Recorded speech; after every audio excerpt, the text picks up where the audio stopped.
Hello everyone, अभी तक हम लोगों ने सीक्वेंस में लिमिट और लिमिट पॉइंट पढ़ा। अब इसके आगे हम आपको बताते हैं ऑसिलेटिंग सीक्वेंस क्या होती है। हमने डाइवर्जेंट सीक्वेंस भी पढ़ लिया, अब हम आपको ऑसिलेटिंग सीक्वेंस के बारे में बताते हैं। Oscillating sequence,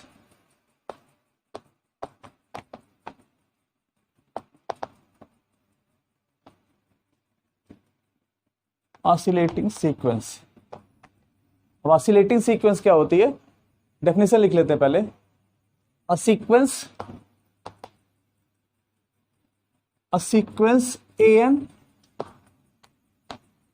is said to be oscillating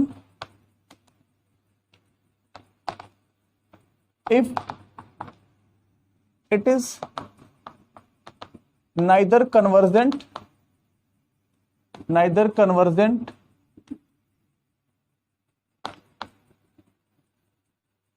nor divergent. कोई सीक्वेंस ना तो कन्वर्जेंट हो ना तो डाइवर्जेंट हो, तो ऐसी सीक्वेंस को क्या बोलते हैं, ऑसिलेटिंग सीक्वेंस। प्रीवियस लेक्चर में हम लोगों ने कन्वर्जेंट सीक्वेंस और डाइवर्जेंट सीक्वेंस के बारे में पढ़ा था। कन्वर्जेंट सीक्वेंस मैंने आपको बताया था, अगर किसी सीक्वेंस की लिमिट फाइनाइट आ रही है तो वो सीक्वेंस कहलाता है कन्वर्जेंट। अगर इनफाइनाइट आती है, माइनस इनफाइनाइट आती है, तो सीक्वेंस कहलाता है डाइवर्जेंट कहलाता है। तो अगर कोई सीक्वेंस ना तो कन्वर्जेंट हो ना तो डाइवर्जेंट हो, तो ऐसी सीक्वेंस को बोलते हैं ऑसिलेटिंग। कल हमने आपको प्रीवियस लेक्चर में हमने बताया था आपको, तो कोई सीक्वेंस या तो कन्वर्जेंट होगी या तो डाइवर्जेंट होगी और या तो क्या होगी, ऑसिलेटिंग होगी। तो ये ऑसिलेटिंग सीक्वेंस की डेफिनेशन हुई। ऑसिलेटिंग सीक्वेंस दो टाइप के होते हैं। Oscillating sequence are of oscillating sequence are of two types, are of two types। पहला sequence, a sequence AN is said to be finitely oscillating. पहला टाइप है finitely oscillating,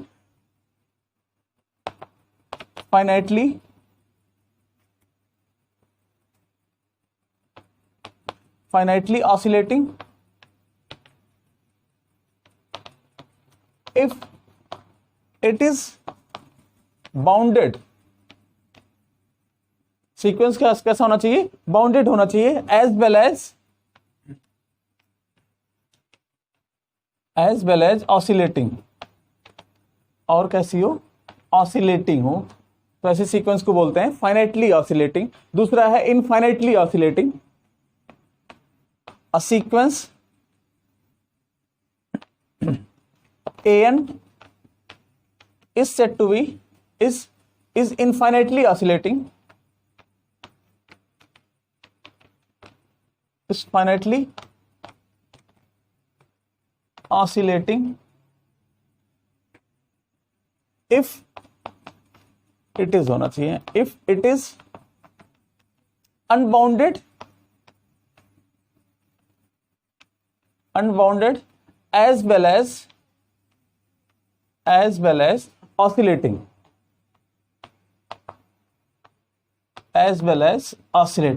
तो oscillating sequence दो type के होते हैं, एक फाइनाइटली ऑसिलेटिंग और दूसरा इनफाइनाइटली ऑसिलेटिंग। फाइनाइटली ऑसिलेटिंग के लिए सीक्वेंस हमारा कैसा होना चाहिए, बाउंडेड हो और ऑसिलेटिंग भी हो, तो ऐसी सीक्वेंस को हम फाइनाइटली ऑसिलेटिंग बोलेंगे। और अनबाउंडेड अगर है और ऑसिलेटिंग है तो ऐसी सीक्वेंस को हम इनफाइनाइटली ऑसिलेटिंग कहेंगे। तो इस पर एक एग्जाम्पल करते हैं, जिससे ऑसिलेटिंग और क्लियर होगा आपका।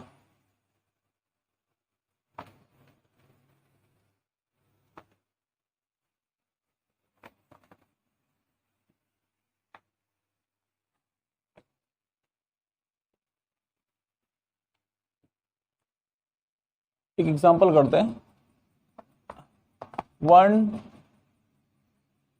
2 1 3 1 4 1 5 डॉट डॉट।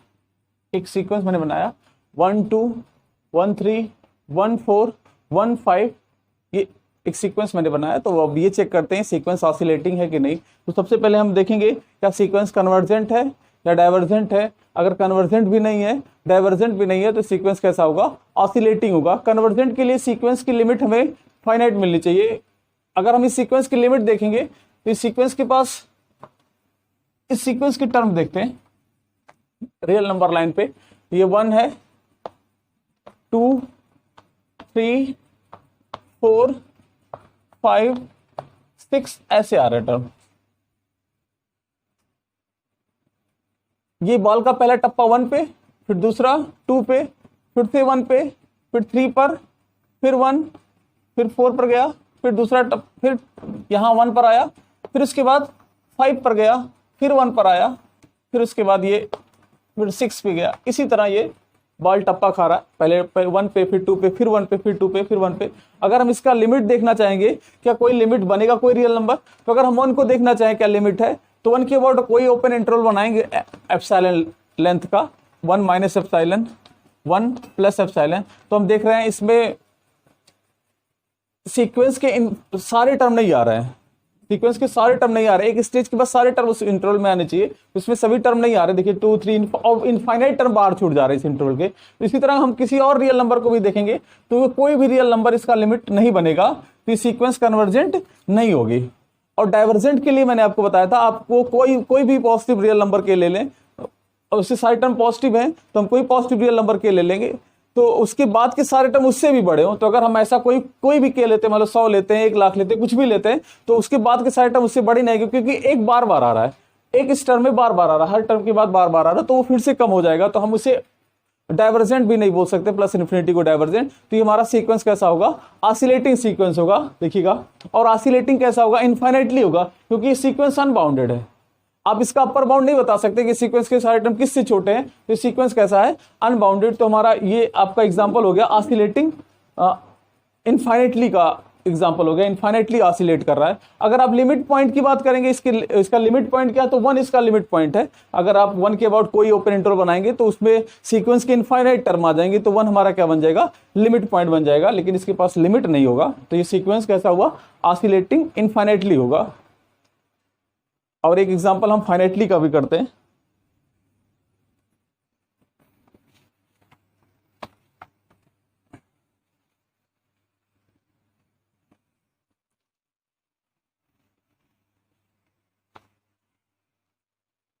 कल एक डाइवर्जेंट सीक्वेंस को भी मैंने इस एक एग्जांपल दिया था, डांसिंग डाइवर्जेंट जिसको नाम दिया था। तो जैसे वहां पर था 1, आप उसे ऑसिलेटिंग ना समझे, एक बार हम उसको फिर से एक बार रिवाइज कर देते हैं। 1, 3, 2, 4, 3, 5, 4, 6, 5 डॉट डॉट, ये सीक्वेंस मैंने बनाया था। तो आपको ये भी लग रहा होगा ये भी ऑसिलेटिंग है। आप ध्यान से देखिएगा, 1, 2, 3, 4, 5, 6, 7, देखिए 3, फिर 2, फिर 4, फिर 3, फिर 5, फिर 4, फिर 6, फिर 5, फिर ऐसे चला गया। इसमें देखिए डिफरेंस क्या है? आप इस सीक्वेंस में, इसमें भी बार बार रिपीट कर रहा है, 1 पे आ रहा है, फिर जा रहा है, फिर 1 पे आ रहा है, यहां भी रिपीट कर रहा है। लेकिन इसमें देखिएगा 1, 3, फिर 2 आया, फिर आगे 2 नहीं मिलेगा, फिर 3 मिला, फिर आगे वो नहीं मिल रहा, और यहां पर 1 बार बार आ रहा है। मतलब अगर आप यहाँ के ढूंढेंगे तो के आपको एक पॉजिटिव नंबर मिल जाएगा, और उसके बाद के टर्म हो सकते हैं एक आध टर्म उसके के छोटा हो जाए, लेकिन उसके बाद उसके टर्म उससे बड़े ही हो जाएंगे। तो हम इसे बोलेंगे डांसिंग डाइवर्जेंट। ये ऑसिलेटिंग नहीं होगा, नहीं तो आपके माइंड में आए कि ये भी ऑसिलेट कर रहा है, ये ऑसिलेट नहीं कर रहा। हाँ, अगर आप कोई के लेते हैं पॉजिटिव इंटीजर, कोई रियल नंबर के लेते हैं, तो उसके अबाउट ये सीक्वेंस के टर्म उससे एक आध टर्म छोटे होंगे, उसके बाद के टर्म सारे बड़े ही हो जाएंगे। तो उसके बाद जो आपका बॉल होगा, जैसे जिसको हमने जम से किया, वो बॉल आपको दिखेगा ही नहीं, टप्पा खाते खाते आगे चला जाएगा, फिर दोबारा वापस नहीं आएगा। और यहां पर जो होगा बॉल बार बार आएगा, 1 पे बार बार रिपीट कर रहा है। तो ये सीक्वेंस हमारा ऑसिलेटिंग, और ये हमारा डांसिंग डाइवर्जेंस सीक्वेंस था। तो आप इसमें ना कंफ्यूजन हो कि बार बार रिपीट कर रहा तो वो ऑसिलेटिंग ही होगा, डाइवर्जेंट भी हो सकता है। अब ऑसिलेटिंग फाइनाइटली के डेफिनेशन एक एग्जांपल करते हैं। 1 2 1 2 1 2 ये देखिएगा,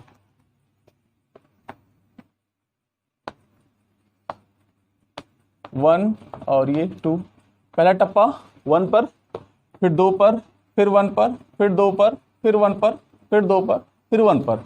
इसी के बीच में देखिए जब एक बार टप्पा यहाँ दो पर, फिर वन पर, फिर दो पर, फिर वन पर, और ये बाउंडेड भी है कन्वर्जेंट। तो अगर आप इसका लिमिट ढूंढेंगे तो कोई लिमिट नहीं मिलेगा, कोई रियल नंबर इसका लिमिट नहीं बन पाएगा। लिमिट पॉइंट है इसके पास, वन और टू इसका क्या है, लिमिट पॉइंट है, लेकिन लिमिट नहीं होगा इसके पास। और ये डाइवर्जेंट भी नहीं है। डाइवर्जेंट के लिए क्या होना चाहिए, एक पॉजिटिव नंबर के बाद उसके सारे टर्म उससे बड़े होने चाहिए। अगर आप कोई पॉजिटिव नंबर लेंगे तो उससे सारे टर्म बड़े नहीं होंगे, क्योंकि वन और टू ही बार बार आ रहा है। तो ये हमारा फाइनाइटली ऑसिलेटिंग सीक्वेंस हुआ, बाउंडेड है, इस वजह से हम इसको नाम देंगे फाइनाइटली ऑसिलेटिंग। तो हमने ऑसिलेटिंग बताया आपको, ऑसिलेटिंग के एग्जाम्पल बताए। अब आपको बताते हैं लीस्ट अपर बाउंड क्या होता है। किसी सीक्वेंस का least upper bound, least upper bound बहुत ही इंपॉर्टेंट है। लीस्ट अपर बाउंड, इसी को सुप्रीमम भी बोलते हैं। सुप्रीमम, सीक्वेंस का सुप्रीमम कहलाएगा लीस्ट अपर बाउंड को।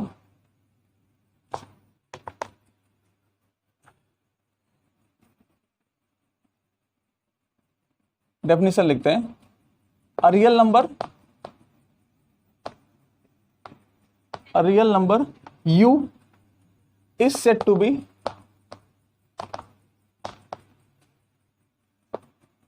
least upper bound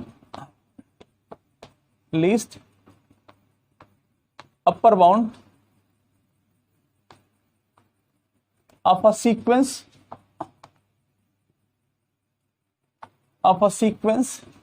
an of a bounded above sequence is least upper bound of a bounded above sequence, क्योंकि bounded above होना चाहिए, of a bounded above sequence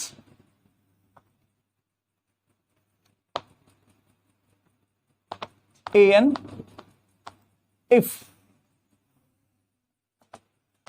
number एक, least upper bound की condition क्या, कोई upper bound least upper bound कब कहलाएगा। Number एक, an less or equal to u for all n। सबसे पहला वो u उसका क्या होना चाहिए, अपर बाउंड होना चाहिए।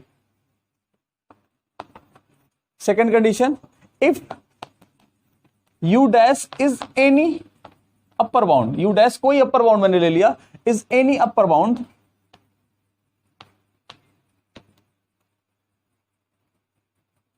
such that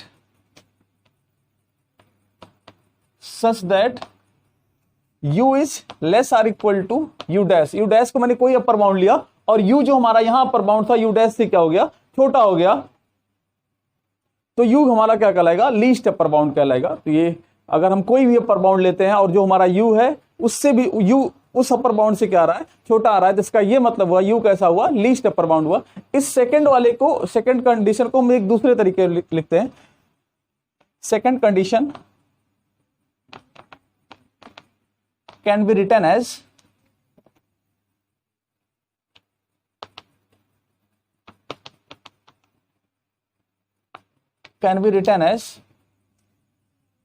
for every epsilon greater than 0, कोई भी पॉजिटिव एप्सिलॉन ले लेते हैं, there exist m belongs to n such that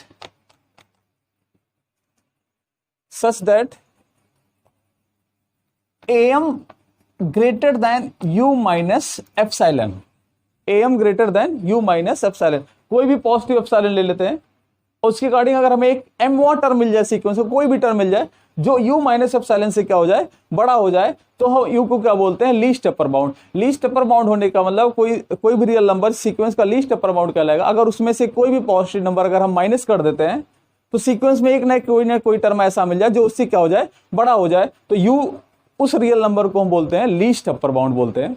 अभी एग्जाम्पल करेंगे, थोड़ा आपका और क्लियर होगा लीस्ट अपर बाउंड। तो इसकी डेफिनेशन हुई। इसी तरह हम ग्रेटेस्ट लोअर बाउंड के बारे में बताते हैं, infimum, greatest lower bound, greatest lower bound. Lower bound, इसको कहेंगे इन्फिमम, ये आपका इन्फिमम होगा सीक्वेंस का इन्फिमम। और रियल नंबर L, यहां L कर देते हैं, L is said to be greatest lower bound, साथ में GL भी लिख देते हैं और उसको LU भी लिखते हैं, greatest lower bound of a bounded below. Sequence हमारा कैसा होना चाहिए, बाउंडेड बिलो, तभी उसके पास लोअर बाउंड होगा, bounded below sequence AN if, ये कंडीशन बदल जाएगी, AN greater or equal to L, lower bound होना चाहिए, और L dash is any lower bound, is any lower bound, कोई और लोअर बाउंड है, any lower bound such that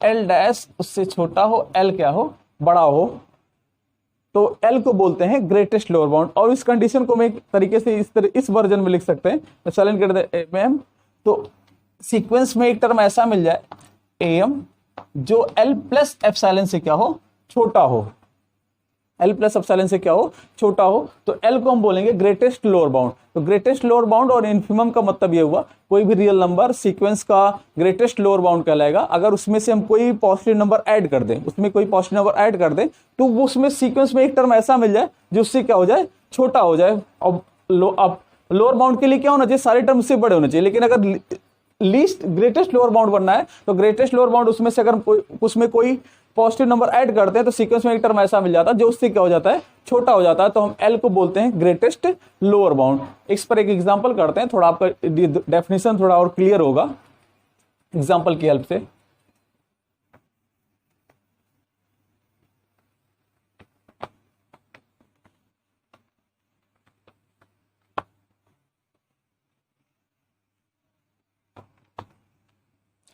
ये एग्जांपल लिखते हैं हम, AN equal to 1/n, 1, 1/2, 1/3, 1/4 dot dot, ये टर्म एक सीक्वेंस मैंने ले लिया। हमें अब देखना है इसका सुप्रीमम क्या है और इन्फिमम क्या है। इसी एग्जांपल की हेल्प से थोड़ा सुप्रीमम और इन्फिमम की डेफिनेशन और अच्छे से क्लियर हो जाएगी हमारी। तो यहाँ से हम देखते हैं इस सीक्वेंस के सारे टर्म एक से छोटे हैं या बराबर है, सारे टर्म 1 से क्या है, छोटे हैं या बराबर है, और 0 से क्या है, बड़ा है, 0 से क्या है, सारे टर्म बड़े हैं। तो हम देखते हैं क्या इसका अपर बाउंड, लीस्ट अपर बाउंड क्या है और ग्रेटेस्ट लोअर बाउंड क्या है, सुप्रीमम क्या है और इन्फिमम क्या है। तो 1 देखिए हमारा क्या है, अपर बाउंड है, 1 हमारा क्या है, अपर बाउंड है। और हम देखते हैं क्या ये लीस्ट अपर बाउंड है कि नहीं है। तो लीस्ट अपर बाउंड के लिए हमने डेफिनेशन में लिखाया था for every epsilon greater than 0, कोई भी एप्सिलॉन ले लें, for every epsilon greater than 0 there exist M belongs to N, sequence में एक कम से कम एक टर्म ऐसा मिल जाए सच that AM greater than less than U minus epsilon. अगर U को इन्फिमम सुप्रीमम बनना है, लीस्ट अपर बाउंड बनना है, तब के लिए है ये डेफिनेशन। तो देखते हैं 1 में से हम कोई भी एप्सिलॉन ले लेते हैं अपने अकॉर्डिंग, 1/2 ले लेते हैं या 1/3 ले लेते हैं, 1/2 ले लेते हैं, कुछ भी लेते हैं, टेकिंग एप्सिलॉन इक्वल टू 1/2। अब 1 में से 1 माइनस एप्सिलॉन करते हैं, 1 माइनस 1/2 आ गया 1/2। अब देखते हैं क्या सीक्वेंस में कोई टर्म हमें इस 1/2 के अकॉर्डिंग क्या कोई टर्म मिला जो उससे क्या आया, छोटा आया। अब देखिएगा 1/2 से, सॉरी ये बड़ा होना चाहिए, U माइनस एप्सिलॉन से क्या होना चाहिए, बड़ा होना चाहिए। तो 1/2 से देखिएगा ये पहला टर्म हमें A1 मिल गया, M इक्वल टू 1 मिल गया, तो पहला टर्म इससे क्या हो गया, बड़ा हो गया। तो यहाँ पर 1 क्या हो गया, 1/2 से A1 मतलब पहला टर्म ही हमें बड़ा मिल गया, A1 क्या हो गया, 1/2 से क्या हो गया, बड़ा हो गया। तो हम इस 1 को बोल देंगे हमारा लीस्ट अपर बाउंड है, 1 हमारा क्या हो जाएगा, सुप्रीमम हो जाएगा इस सीक्वेंस का। इसी तरह हम 0 को चेक करते हैं, 0 इन्फिमम है कि नहीं, ग्रेटेस्ट लोअर बाउंड है कि नहीं। तो 0 इन्फिमम के लिए हमने बताया था यहाँ पर L इन्फिमम हो जाएगा या ग्रेटेस्ट लोअर बाउंड हो जाएगा for every epsilon greater than 0 there exist M belongs to N such that AM less than L plus epsilon. Positive number हम उसमें जोड़ते हैं, उस लोअर बाउंड में जोड़ते हैं। तो इस लोअर बाउंड में हम पॉजिटिव नंबर जोड़ते हैं, 0 प्लस एप्सिलॉन करते हैं, 0 प्लस एप्सिलॉन करेंगे प्लस 1/2 तो आ जाएगा 1/2। तो इस 1/2 से देखिए क्या कोई सीक्वेंस का टर्म छोटा है, 1/3 छोटा है, 1/4 छोटा है, बहुत सारे टर्म मिल जाएंगे 1 छोटे हैं। तो यहाँ से तो 0 हमारा क्या हो जाएगा, ग्रेटेस्ट लोअर बाउंड हो जाएगा। तो ये 1 इसका सुप्रीमम हो जाएगा, इन्फीम सुप्रीमम हो जाएगा, ग्रेटेस्ट लोअर बाउंड GLB नहीं LUB, सॉरी LUB हो जाएगा, और ये हमारा GLB हो जाएगा। एक एग्जांपल हुआ, एग्जांपल की हेल्प से हमने आपको सुप्रीमम और इन्फीमम समझाने की कोशिश की, और भी आप एग्जांपल करेंगे तो उससे थोड़ा और क्लियर होगा आपका सुप्रीमम इन्फीमम। इसी के साथ हम आप आज का लेक्चर खत्म करते हैं। तो थैंक यू।